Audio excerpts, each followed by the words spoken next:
Hey, sorority listeners. As we take a break in the middle of our Havelock House story, we thought you might enjoy another Call of Cthulhu podcast episode from our friends at Ain't Slayed Nobody. In this 3-part 1980s Halloween scenario, 3 middle school friends accept a spooky dare to stay overnight in the Old Barnaker Place. Will they be able to track down and protect their club's biggest secrets? And is neighborhood bully Roger their main worry? The dare was originally written by Kevin A. Ross for Sentinel Hill Press and was revised for this podcast by Graeme Patrick and our keeper of arcane lore, cuppycup. Player characters are me, Becca Scott, as Pauline, Ross Bryant as Kyle, and Scott Dorward as Charles. Additional voice talent is by Danny Scott, Keith Houston, and Nic Rosenberg. Search for Ain't Slayed Nobody to find parts 2 and 3 of this tale, and please enjoy the dare.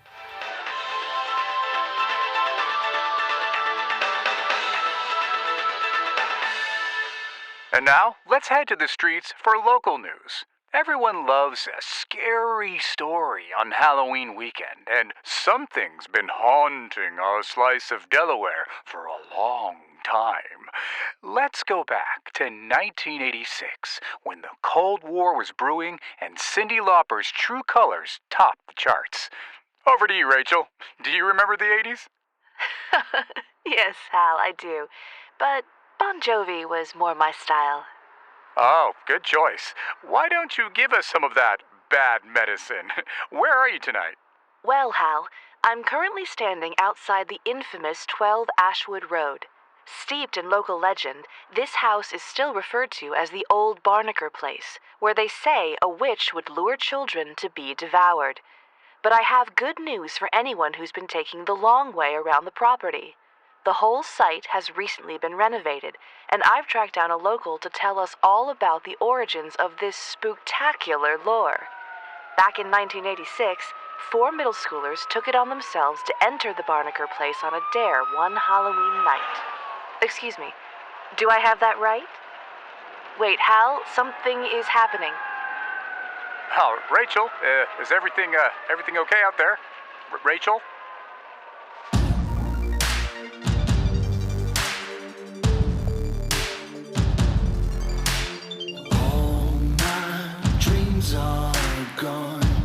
Watching my fears live on and on. I can't let go. Digging myself inside a hole. If I took my brain, spend my whole life to go insane. I can't feel it anymore. I'm killing myself 'cause there's no.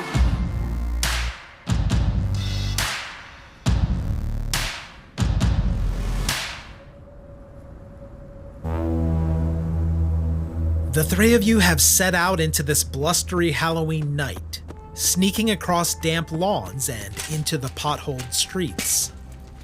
Avoiding the few other trick-or-treaters at this hour, you meet up on the street corner and wait in silence for a moment before taking off on your bikes. Grinning pumpkins and dangling paper skeletons watch as you set out for the Old Barnaker house. You find that gravel road through the dark woods, trying to forget where it leads. You 3 are all part of the same club, and even have a treehouse as I understand it. Remind me, what do you call your club? Yeah, what brought us together? Yeah, that's a good question.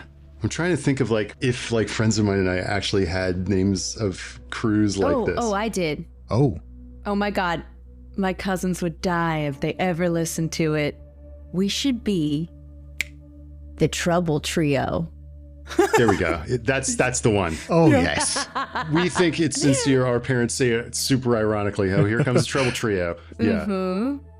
All right, I love it. Okay, so the song is Trouble, trouble, make it double, make it 3, easy as can be. Haha, yes. Okay. Scott, I'm going to ask you to do the song so many times. Trouble, make it double, make it 3, easy can be. Oh, shoot. And of course, Pauline is a prankster, so I think Trouble Trio is a perfect fit, and a bookworm and a weirdo. So yeah, it fits. Love it. Trouble Trio. To join the Trouble Trio, you've come up with an initiation. Kids have to give up a secret, something that you would never once spoken aloud. Hmm. It's sealed away inside an envelope that's slipped inside a box, which sports a large lock to keep your pledges safe. That is until Roger, the neighborhood bully, broke into your clubhouse and stole your pledges. He's always making life hell for other kids, and now your deepest secrets are gone.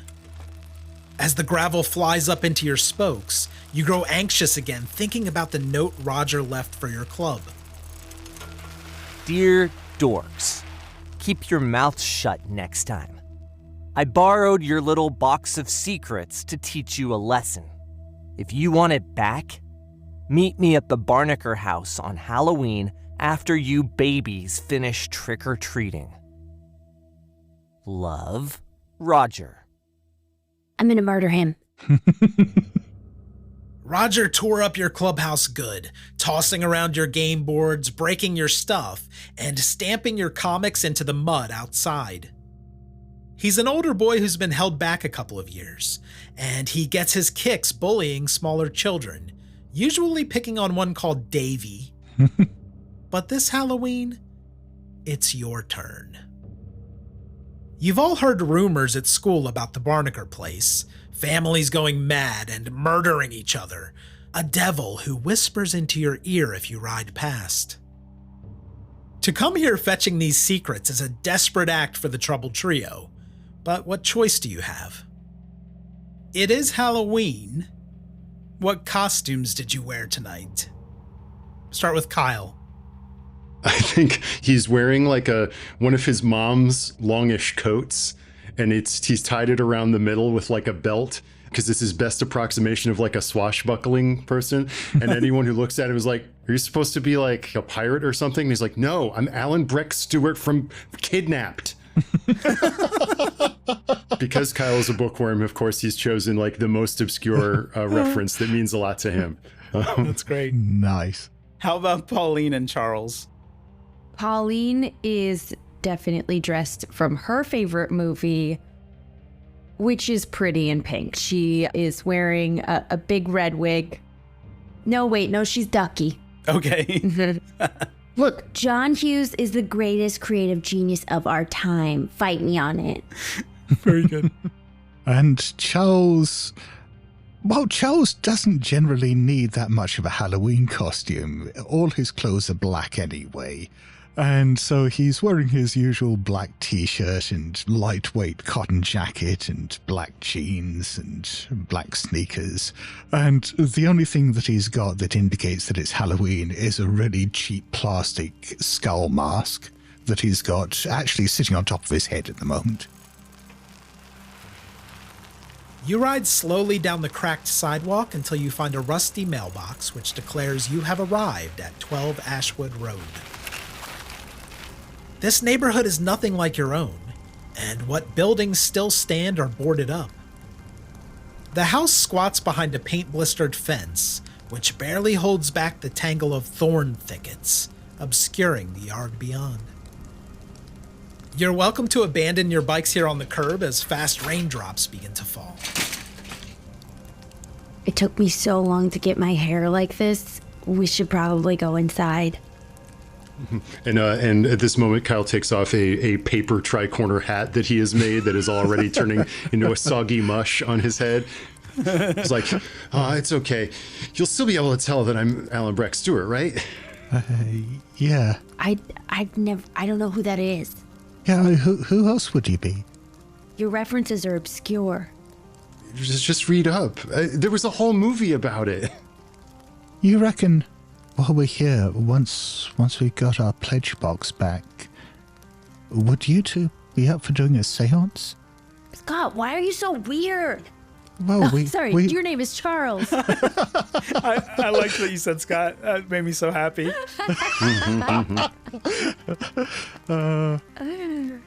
Why would we leave a haunted house just to ask ghosts to follow us home? But we all have ghosts at home anyway. We do? Maybe they just don't intervene on the lives of the living, but if you think of the amount of people that have died over the course of history, then I guess it would strain reason to think that there wouldn't be ghosts freaking everywhere. Yeah, exactly. But they don't intervene unless they're called upon or they have unfinished business. So if we're going seance, I gotta say that I think I vote maybe no. Okay, I don't even think ghosts are real at all. That's okay, Pauline. You don't need to believe in ghosts. They believe in you. Where would that dingus Roger put the box? Oh, somewhere deep inside. If I were doing it, I'd either put it down in the cellar or up in the attic. Those are the two spookiest places, and he's trying to creep us out, so it's got to be one of those two. The question is, do you think Roger was brave enough to go to those places? I mean, I hear like 30 people died in this house. Yeah. Oh, maybe more by the time the night's over. It's easy to be brave when you're like 3 heads taller than everyone in your grade. Roger's like halfway to a Tom Selleck mustache. I can't believe he's like 13. He has like so many hairs on his upper lip. Why does he even bother messing with us? He could do so many things with that mustache. He could get beers. He could go to a strip club. Yeah, I mean, the way he looks, he could pass for somebody ancient, like 30. Ew. Yeah, basically 1 trillion years old. Do we just walk right in the front? I guess. And if Roger's just waiting in there to jump out and spookify us, I want to get it out of the way right away. If we think Roger's in there, maybe we could get the jump on him and scare him instead. Maybe... Yeah. That's a great idea. If we sneak in through a window, maybe he wouldn't expect us to sneak in through a window, and then if we creep around inside and find out where he is, then we can pretend to be ghosts and scare him. Oh my gosh, if we could freak Roger when he's trying to freak us, that is classic Trouble Trio. I pull out my slingshot and I pick up a rock. I withdraw a cardboard claymore sword from my belt. For the glory of the Jacobite rebellion, as my sword melts under the rain. Oh God. All right, so you're pushing through that. I'm sorry. I'm so mad I interrupted the song. Please. Trouble, trouble, make it double. Make it three. Easy as can be. I sent you guys the lyrics months ago, handwritten in your mailbox. I'm picturing Charles wearing that plastic skull mask, hoping nobody notices he's not singing along. Exactly. Yeah. Anyway, I'll keep a lookout though. You never know; he might be lurking somewhere in the brambles out back. What if it's not just him? What if he's got some of the other big kids from school? That's too horrible of an idea to even consider. I don't know what I would do if they all saw my secret. Yeah, we need to check around the back and just make sure no one else is there. And if there isn't, then you give me a boost through one of the back windows. There's got to be one that's broken around there, and I can get inside then. Okay, Charles, let's check it out. Right behind you. Yeah, and I'm right behind you. You push open the squealing gate and enter the overgrown yard, picking through long tufts of grass and unkempt bushes. Ahead, the abandoned house waits for you. It might have been blue or green once, but now only strips of faded paint are left on its exposed, rotten planks. Nailed shut window shutters creak and protest in the growing wind, and the rain sets into a steady downpour. Heavy black clouds roll overhead, threatening to block out the already faint moonlight. Heading for the front porch, you circle around a stagnant pond, which starts to splash with the new offering of water. As we move past the pond, Charles just looks over towards it and says, "I wonder how many people have drowned in that," and then just carries on. Before you carry on, Pauline does a little push on Charles's back. Not to shove him in, just take a little step forward. Oh, Charles lets out the least dignified squeak you have ever heard. Gotcha. That's good. It's good for Charles that you specified you're not trying to push him in. I was so ready for the luck roll. Let's get a notice stuff roll from Charles, since you are taking a look at the pond and pondering the drownings. Some pond pondering. Okay, that is an extreme success. Ooh, okay. Good start. Yeah.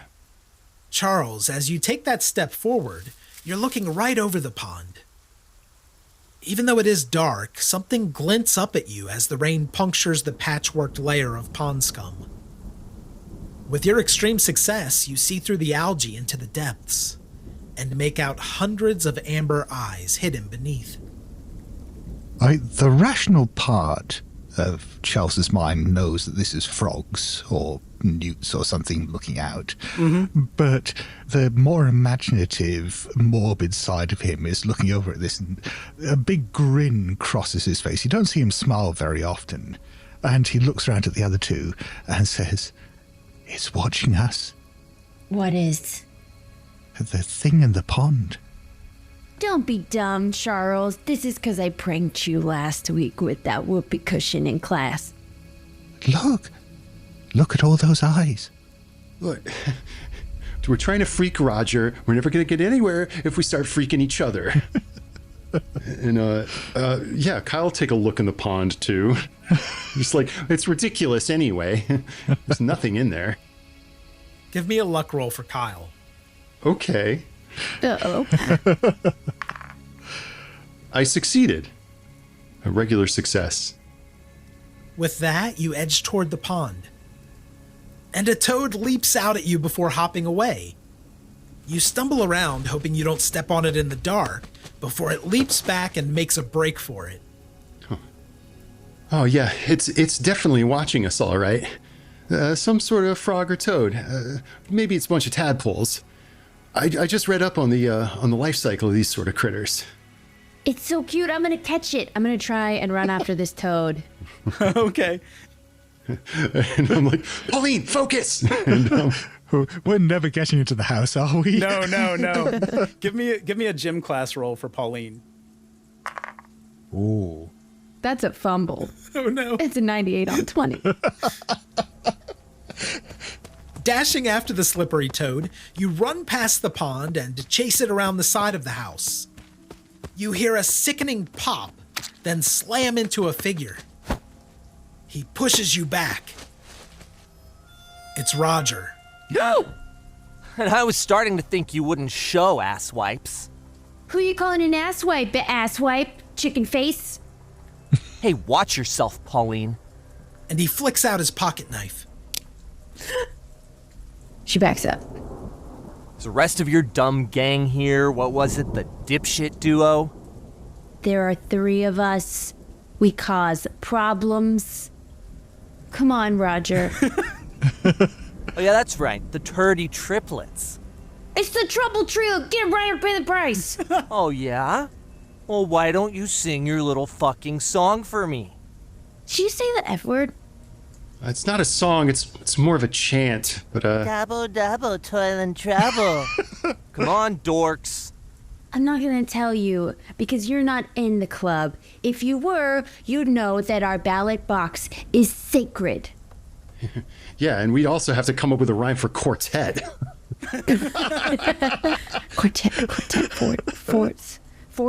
Forset, more yet. I'd never join your stupid little club. God. Hey, where's the weirdo? And yeah, Charles is peering around from the corner of the house. Mm-hmm. Yeah. You actually all came. Wow, I can't believe it. Here I was, thinking of how to spread your little secrets all over school on Monday. Haha, can we have our box back now? Oh yeah, you can have your box back, Pauline. You just need to stay the night in there. Where is it? If you hunt hard enough, I'm sure you'll find what you're looking for. And I pull back the slingshot rock. Okay. And he gives you a playful shove, which rocks you onto your back foot. Ow! Hey! I'm telling. Hey, did you bring your Halloween candy for me? I meant to put that in the note, but No. We didn't get a chance to hit up any houses because we booked it over here. well, that was dumb. All right, whatever. If you're gonna make it out before dawn, you better get searching. I'll stick around and look out for you. Can't have you little babies hurting yourselves. Why are you being nice to us? He's not being nice. He's going to do bad things to us in there. Oh, come on, Chucky, don't be such a pussy. I'm not afraid of anything in that house. Yeah, sure. I can see that, pussy. You go first, Roger. If you're not afraid. Yeah. Give me a notice stuff roll for Pauline. Success. Yeah, Roger looks tense, and he's gripping onto the knife a little too hard. He's looking around like he's expecting something to happen as he talks to you. Did you do any trick-or-treating, Roger? Yeah, some kids had nice hauls this year. They decided it would be nice to share it with me. You're such a jerk. I'm gonna push past him and go right up to the front door. Oh, you want some milk duds? These things are fucking gross, like you. I don't know why you don't go trick-or-treating yourself. With a face like that, you don't even need a costume. Sick burn. Blazed him up. Roger is going to try to shove Charles for that. Do you want to try to dodge him or fight back? I think just step back and let him overbalance a bit. All right, give me a roll. Oh, yeah. Success. Hard success. As Roger lunges for you, you step out of his way, making him stumble against the porch fence. The wet wood breaks off in rotten chunks as he clambers to right himself. His hands come away slick with yellow-green slime from the fungus-riddled banister. God. What the fuck was that, Charles? I'm gonna remember this one. That'll be ectoplasm from all the spirits in there. Ecto what? The material leavings of things that kind of crossed the threshold from the world of the dead to the world of the living. Yeah. Now you're gonna turn into one of them, Roger. Shut up, Pauline! Everyone get inside. I won't ask again. Roger steels himself and heads up the creaking porch steps, kicking at the shroud of dead leaves. He pushes past sickly shrubs to reach the peeling door. Come on. Shunting it with his shoulder, he forces the swollen door, which groans open onto a dilapidated hallway. As we go in, can I ask, because Kyle is a bookish sort, would he know anything about the old Barnaker Place just from his readings about town and quizzing of local librarians? For this one, give me a spooky stuff roll. Love it. Oh, no. Oh, I'll spend luck. 2 points of luck to bring myself down to a 60 and thus make it. Yeah. Knowing you were to come here, you spent a few hours at the library hunting for old newspaper headlines on microfiche. Now we're talking. What you discovered was a family lived here as recently as the 60s, the Briggs family. A young couple that had a daughter who went missing. It tore the family apart, and the house has been abandoned ever since. Okay. Roger coughs as the smell of damp and mold spills out of the rotten place. He grins and spreads his arms, filling the entryway. Please do come in. I've been expecting you. Ah, ha, ha. Pauline ducks under his extended arm, making this gesture, and as she goes towards the center of the room, she's gonna strike a match. She's always got pockets full of matches. Yeah, Kyle tries to walk in as bravely as he can appear, popping the collar of his mom's coat as he walks in. Oh, I love that visual. Yeah, very good. And Charles ducks under Roger's arm and just smiles up at him and says, "My brother's dead," Spaz? and then walks inside. We know, Charles. Why do you always say that? Crossing the threshold, you are assaulted by the pungent smell of rat urine and mildew. The carpet is soddened and rank, squelching underfoot as you make your way inside.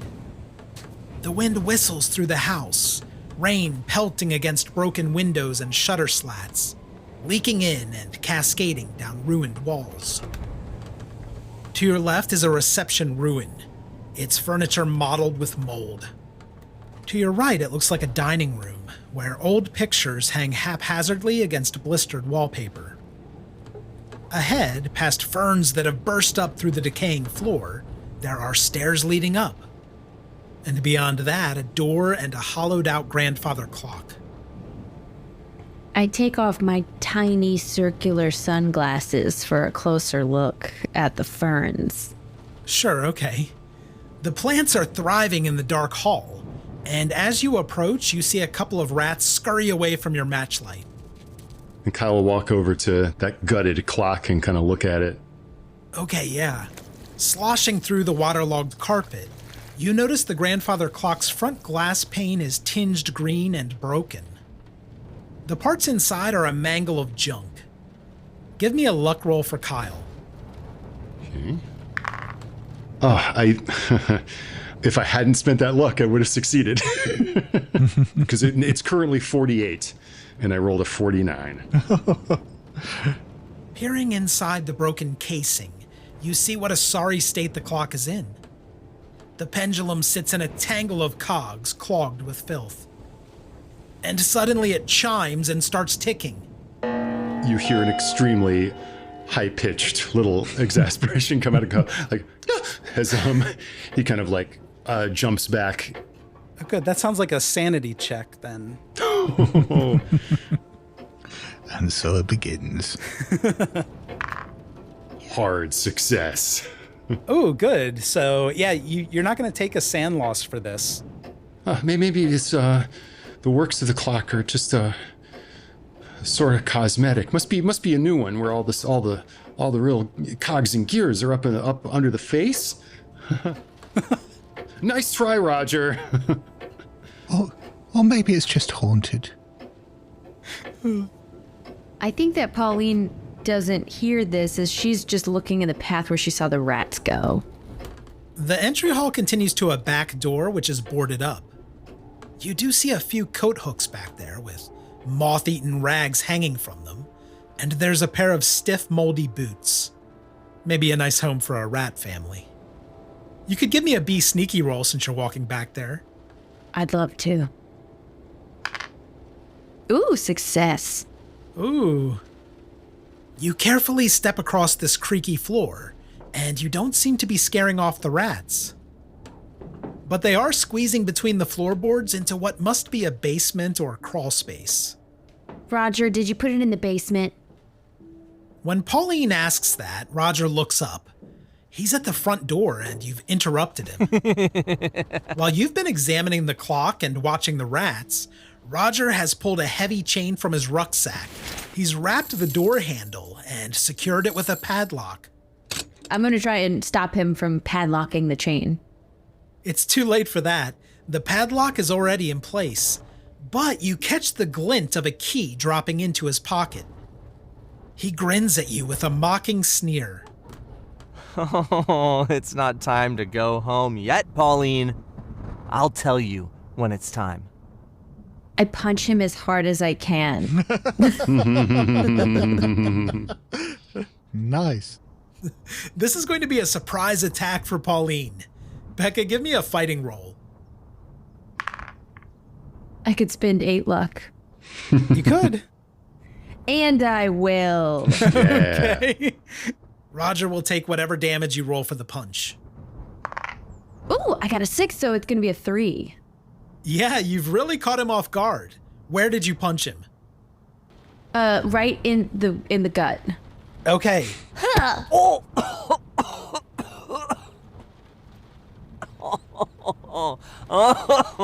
Well.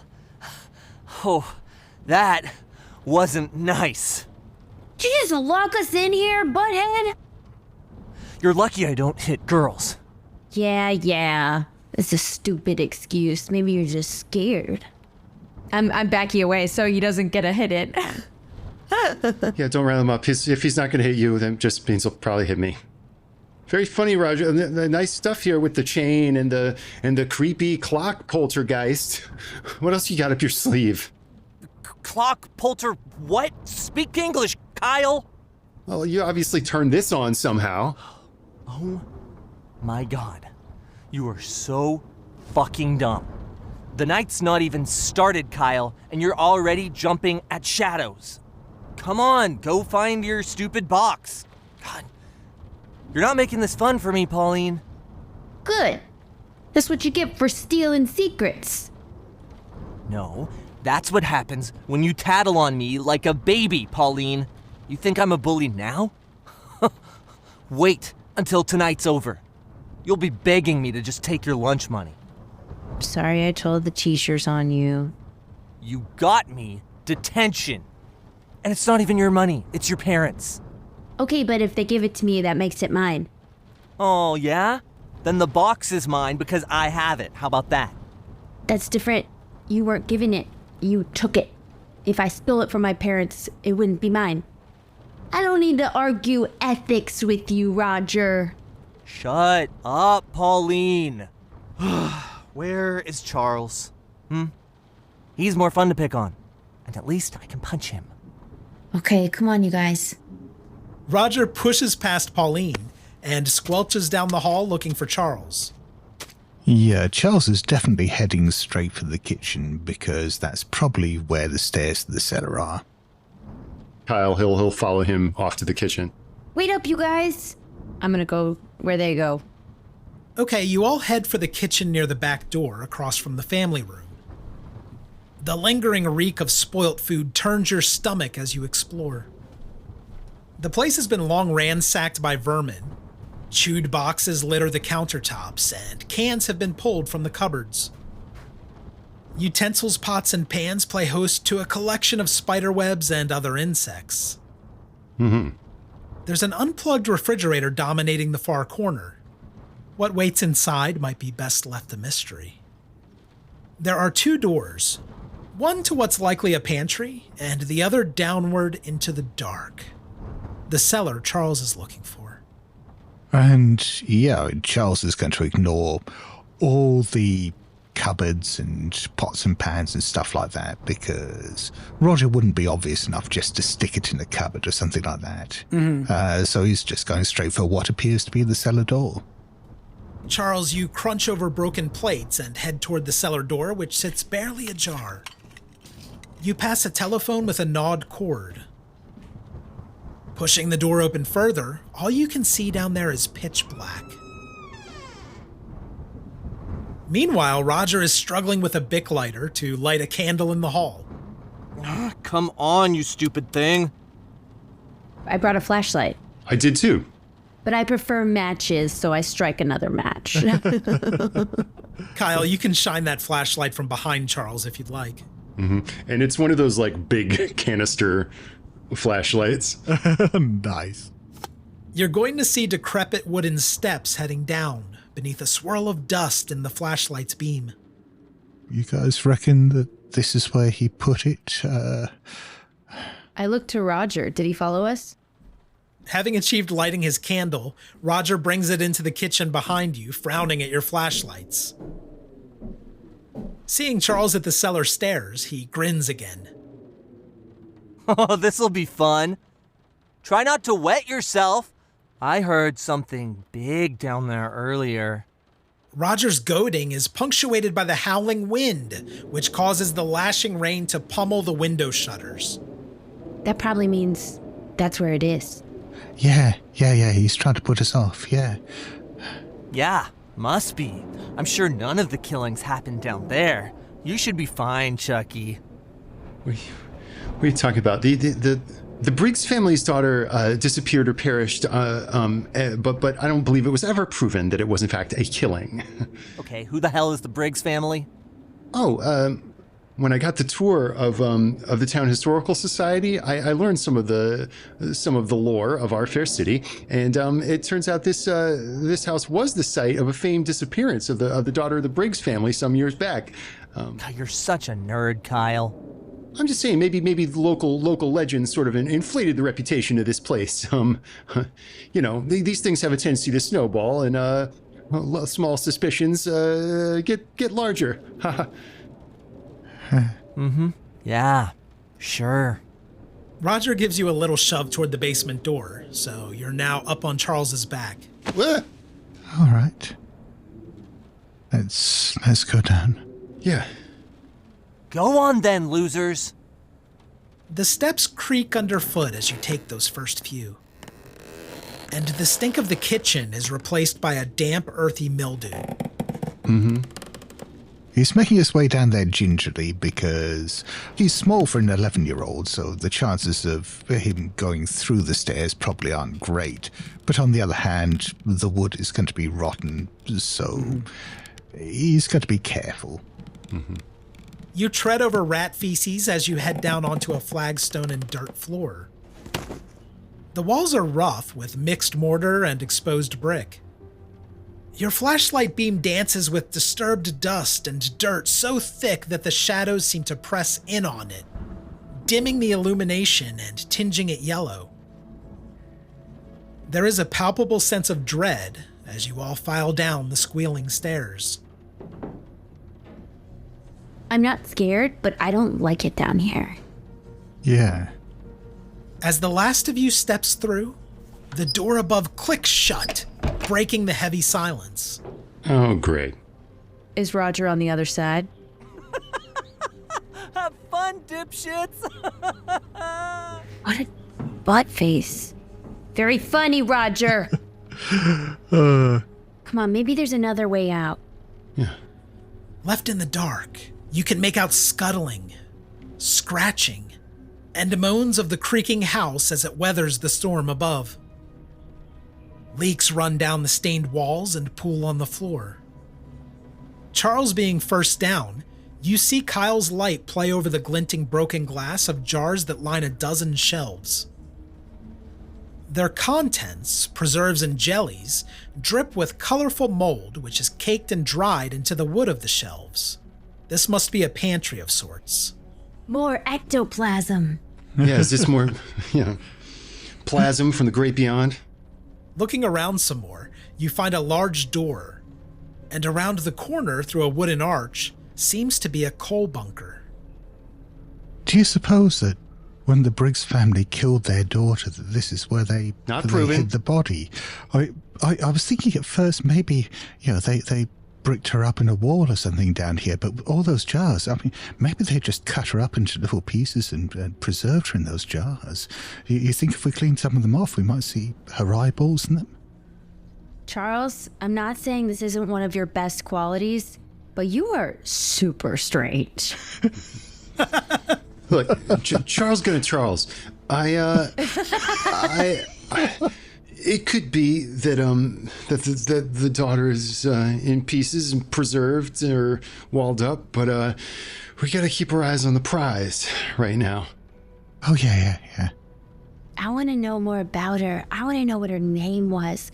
I wonder if there's any creepy dolls in the bedroom or anything. Or maybe she scratched her name on the lintel of a door. I'm going to look around the shelves with the jams and see if there's anything else interesting that we didn't notice at first glance. I'm going to look for her stuff. You don't see anything that you would associate with children, toys or anything like that. But give me a luck roll for Pauline as you're searching the shelves. No luck. Oh no. Okay. Curiosity gets the better of Pauline, and you start to push jars aside to look deeper into the shelves, trying to see if anything interesting lurks at the back. All you find are the glinting eyes of a terrified rat that you've cornered. It springs forward and tries to latch onto your searching fingers. I'll need a dodge roll. Here goes nothing. That is a fail. The rat bites deep for 1d3. Oh no. Okay, it's just one. What was that? My hand, cut it off. Pauline is in shock, but shakes the rat loose. It hits the wall and slinks off, disappearing under the shelves. Did you get a rabies shot? I don't know. Do you know? It's not rabies you got to worry about with the rats. It's Vile's disease. Vile's disease. That's the one that gets you. It shuts your kidneys down and you die real slow and real bad. You'd be lucky if you got rabies. I don't know why you know that. Is this a suck the poison out scenario, or is that just snakes? Suck the poison out, Kyle. Suck it out. But would I be just sucking the poison out, or am I just sucking straight Vile's disease? Oh, God. I don't know. Look, if I'm going out, you're coming out with me. I already said we shouldn't do a Blood Brothers thing because of hygiene issues. This is too rich for my blood. I gotta get out of here. Fine, I'll do it myself. And Pauline starts sucking on their wound and then spitting. For Pauline, the blood is oozing, and sucking on it really only cleans it up a little, but it stings something fierce. If I die, I want you to give all my baseball cards to a fire. Burn them. I don't want anyone to have them. Give them to a fire. You got it. I want the flames to take them. We're gonna do this Viking style. We will consume your various treasures. Oh, I love that. Saving maybe only one in a place of prominence in the spokes of my bike. Thank you. I really appreciate that. And Kyle will whip his light around towards that room behind the stairs. The coal cellar fills that room, and there's a layer of black dust on everything within. Piles of coal and molding sacks must have sat undisturbed for a long time down here. Above the largest pile of coal at the back of the room is a small chute, leading up to a shut door which presumably leads outside. I hesitate to bring it up, you guys, but if we are looking for a means of escape, if Roger is a true butthead and will not let us out, we could shimmy up that chute.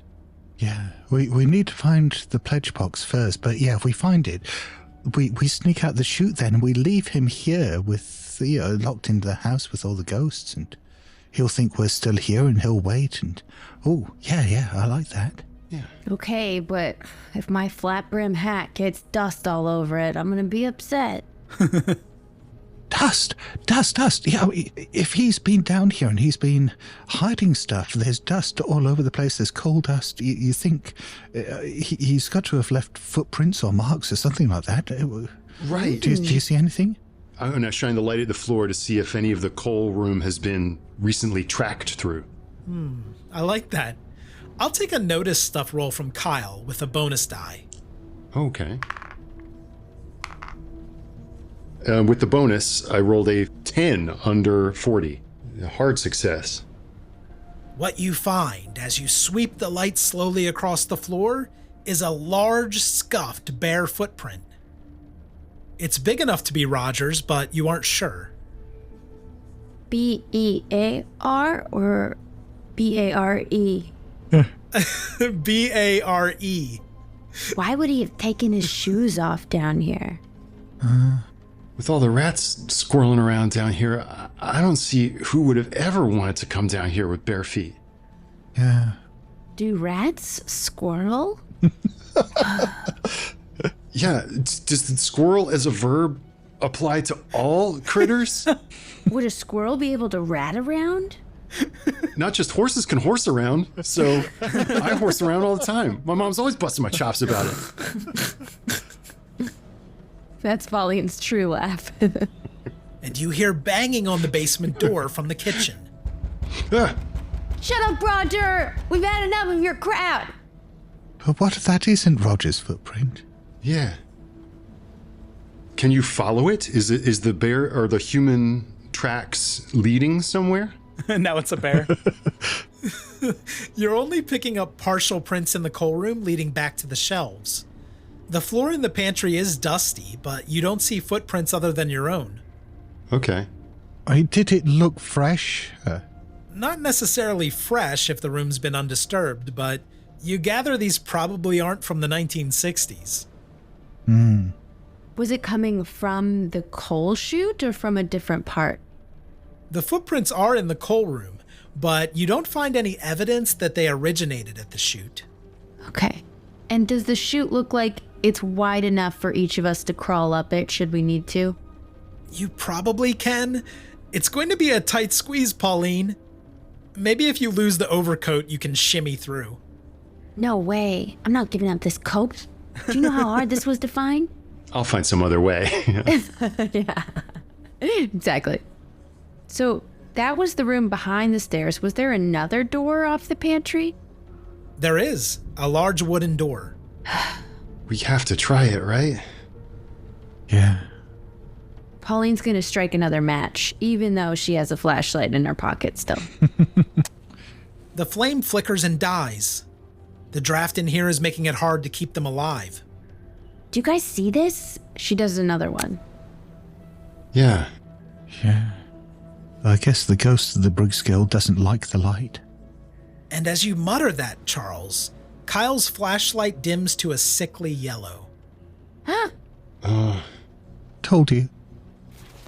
I pull out my flashlight and flip it on. Yeah, but the beam is dim. You thought it had fresh batteries. I smack it on the side. Come on. Just got this thing. It flickers every time you smack the flashlight, but the beam isn't strengthening. Okay. I take a deep breath and I turn the knob up the big wooden door. Okay, it is locked. Dang it. You see a rather large keyhole beneath the knob, and you think through the gap between the door and the frame, you see a bolt on the other side. I don't think Roger could have hidden the pledge box in there, though, if it's bolted from the inside. Well, I guess not unless there's another way out. I mean, yeah, maybe he put it in there, and if there's another way out, he got out through there afterwards. Yeah. Maybe we find a hatchet or something and break through the door. Yeah. Do we see a hatchet as we look around this storeroom? All that can be found down here are the abandoned pantry goods and rotting coal sacks. Okay. Not much of use for opening doors, unfortunately. Let me see if I can get a look. Kyle will take off his glasses and press his eye to the keyhole. Taking off your glasses almost makes me want to give you a penalty die. But Pauline did turn on her flashlight to give you more light as you peer into the keyhole. I'll need a notice stuff roll for Kyle. A success. A regular Ooh. success.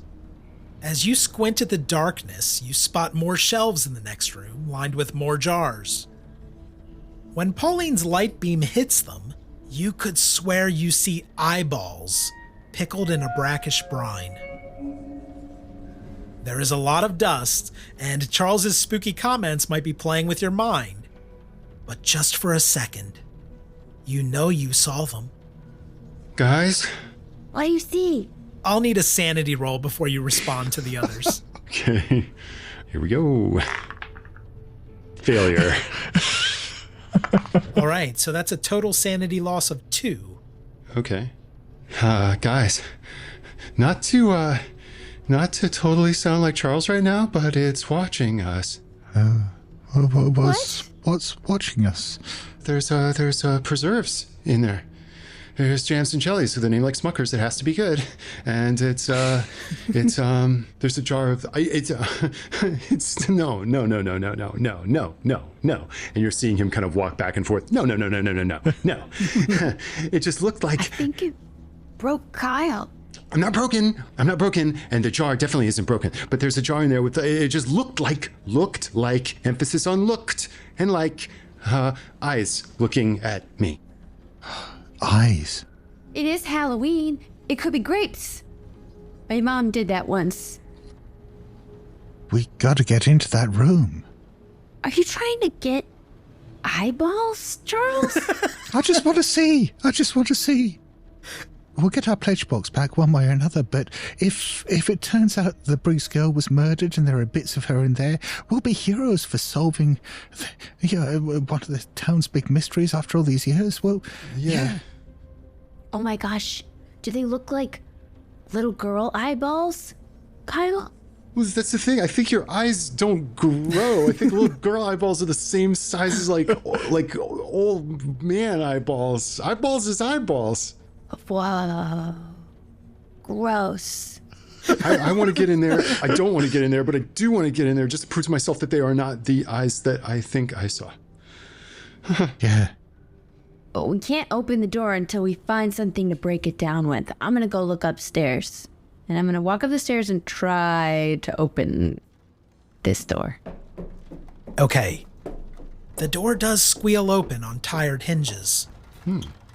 The only sounds from the kitchen are the slashing rain pummeling the roof and shutters. Roger, you better not try and jump out at me. As you say that, the grandfather clock in the hall gongs, telling you it's 10 o'clock now. The house creaks and moans as you move into the kitchen. You aren't sure where Roger's gone, but you might think some of the house creaks are him moving around, perhaps upstairs. Roger? I walk out into the kitchen. There's no door to the outside in this kitchen? No, there was a back door in the main hall, but it was boarded up. Okay. I'm gonna find an axe or something, you guys, and I'm gonna walk towards the back door and see if there's anything leaning against the wall near it, or if I can get that back door open. It was just the coat hooks. You'd need something heavy-duty to open this back door. Darn it, locked. Kyle, like with the mental map of the house now kind of in his head, wants to see if he can go over the area where that locked room was and see if there is something like a ladder or another stairwell or a hatch or something. Or maybe even a chimney. Yeah. A vent. You saw a chimney outside. There is certainly one in the parlor or the dining room, the rooms you spotted near the front door. Okay. I think I'll just go in there and begin shining the flashlight around, searching around. These old places are known to have all kinds of secret passages. Yeah. And what was Charles doing? Were you staying in the basement or coming up? Charles is staying in the basement, and it sounds like the others have taken the light sources, so he's down there in the dark. Oh no. He's basically there up against the door, listening to it, and just saying, if you are there, I mean, if they locked you in here, if you're still here, you can talk to me. What a creepy child. Love him. I love him. From behind, you almost feel a breath on your neck as someone whispers, Charles. That feels like a sand roll. Yes, go for it. Ooh, just a success. It must have been the draft or Pauline upstairs in the hall. Surely just an overactive imagination. Well, but even if it wasn't, I mean, Charles was trying to speak to whatever was down here, so... That's fair. Good. Yeah. I mean, even without the sand loss, he is scared shitless. He's there, trembling in the darkness. I mean, if anyone could see him, his eyes would be absolutely wide. And he's just looking around in the direction, in the darkness from where that voice came from. And he just says, I'm right here. Who are you? Did your parents leave you down here? Well, it's nothing now. Just silence interrupted by scratching in the walls. I hope that's rats. Charles will listen quietly for a few minutes. When the voice doesn't come again, it just says, "It's all right, there's no hurry. Talk to me when you're ready." So patient. Sensitive lad. Your only answer is the storm outside assaulting the hatch over the coal chute. Okay, and when it becomes obvious that nothing is going to answer, he'll head upstairs and join the hunt to find another way down into this room. Heading back to the parlor, you find it across from the dining room. Entering, you're welcomed with the reek of mold. The furniture is tinged green and the upholstery is burst. Stuffing strewn over the carpet, no doubt by industrious nesting rats. On the south wall, the ashes of a small fire made from a broken chair remains in the hearth. Wreathing the fireplace, many paintings adorn the gaudy wallpaper. A bent poker leans against the brick. Love what you've done with the place, Roger. I'm just kind of looking. I want to look at those paintings. These paintings are old regal portraits. The most striking of them is a youthful woman in Victorian garb. Her face is framed by long black hair, and she seems to be almost smiling at you, Kyle, as she looks down. Arrested by this gaze as I'm looking at those eyes and imagining them suspended in a jar. You appreciate the finer arts, Kyle, and the provocative painting shows a sliver of thigh. Unusual for the time period, maybe. There's like, even in the midst of all this horror, it's like stirring something kind of like just this inchoate, like, what a rendering. And Kyle will maybe look at the back. Is there any writing? Is there a signature? Is there like a little plaque with a legend or anything on it? Working your fingers around the frame, you peel it from the wallpaper and hear the crust of grime break and tear as it's pulled away, like a scab from an ugly wound. Oh. A chunk of wall comes off with the painting, exposing the wall cavity behind. It is crawling with centipedes, maggots, and beetles. Ew! I let the painting go and like reel backwards. Like, ew, ew, ew. Now you know what's behind there. You can't shake the sounds of their writhing. Oh. Can I get another sanity roll for Kyle? Oh, yeah. Gross. Oh no, another failure. Oh, okay. Let's see. It's another D3 for a total of 3 sanity points. That's 5 points so far.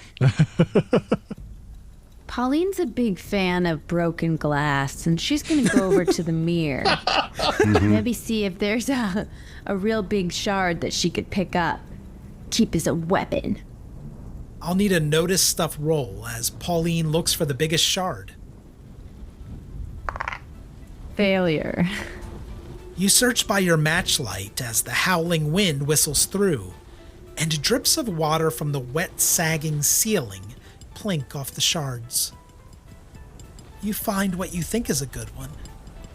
Trying to pick up the wet mirror with your uncut left hand, it slips, cutting deep into your palm. Ow! Dang it. I drop it. Just as the shard shatters on the floorboards, there is a peal of lightning, and you glimpse a gleeful hag with yellowed eyes in the reflection, grinning at you from over your shoulder. I spin around to see if there's anyone behind me. There's no one there, but you think you catch the scent of your grandmother's perfume. Mima? Mima, are you here? I'll take a sanity check for that one, of course. Yeah, Mima died. That's a failure. Okay, it's just going to be 1 point of sand loss from a D4. And both of the boys will hear the glass as it shatters. Yeah, I can hear that. Ah. Someone's in the room. Someone's in the room, you guys. There's an older lady. There's no old lady here, Pauline. She was looking over me. She looked just like my Mima. You're probably just confused because there's a lot of movement in the walls because they're roiling and boiling with bugs and insects. Oh. I don't think I want to stay in here all night. I take steps closer to Kyle, and I imagine we're kind of like going towards the center of the room. Yeah. Just almost like back to back, like moving in. Charles is just looking around the room wide-eyed saying, "Where did you see her?" She was in the mirror. She was right behind me. I don't know what she wanted. I really think that we should have a seance. There are spirits in this house and they want to talk to us, don't they? And we should hear what they've got to say. Maybe if we can talk to them, they can tell us where Roger hid the box, or... You don't think they're gonna want to make us one of them? I think if they want to hurt us, they're going to do that even without the seance.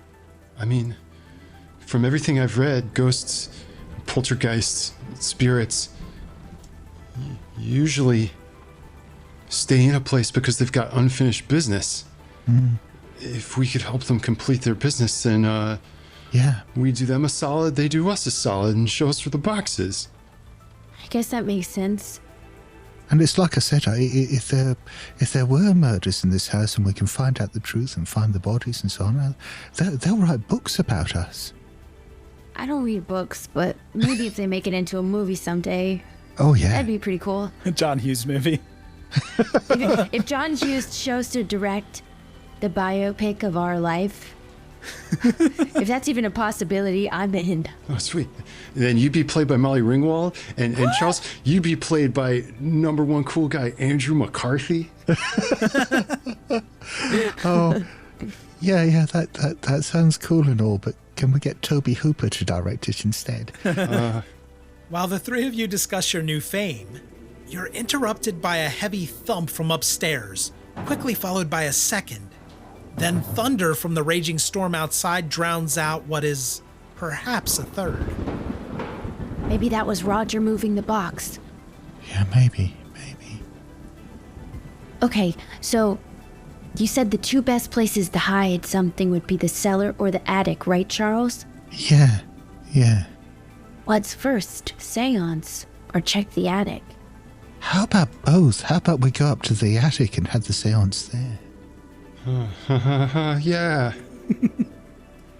Well, this room is giving me the creeps, so I'd be happy to leave it. Well, the only other thing is seeing whether we could find some way down from here into that locked room. There's a crawl space under the floor, isn't there? Do you suppose maybe we could pull some of the boards up and go down through that? I mean, maybe, but I just saw what was in the walls, and it ain't pretty. Yeah, you're right. Let's go talk to the ghosts instead. Huh. Yeah, much better. I'll need a notice stuff roll for all of you.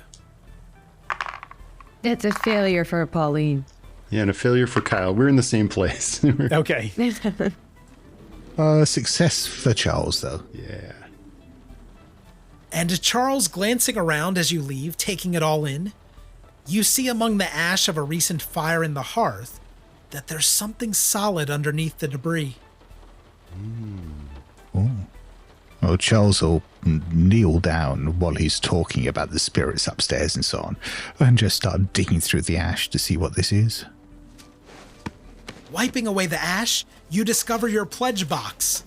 We did it. Huh. That was too easy. Is the lock still on it? The lock hangs broken. Oh, no. I'll open it up quickly. Okay. Are our secrets still in there? You raise the lid. The smell of death makes you wrinkle your nose as you find inside the desiccated remains of a raccoon. Ah. With Charles, I almost hate to ask for a sanity roll, but I feel like it's justified. Oh, yeah. It's a shock.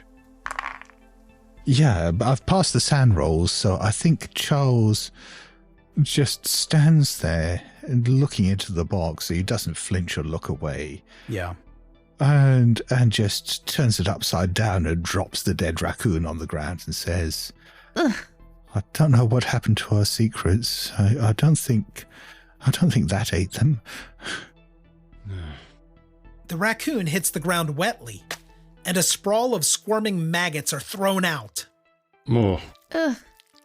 There is a note left in the bottom of the box, in Roger's handwriting. Dear stupid kids, I hid your secrets all separately. Come on.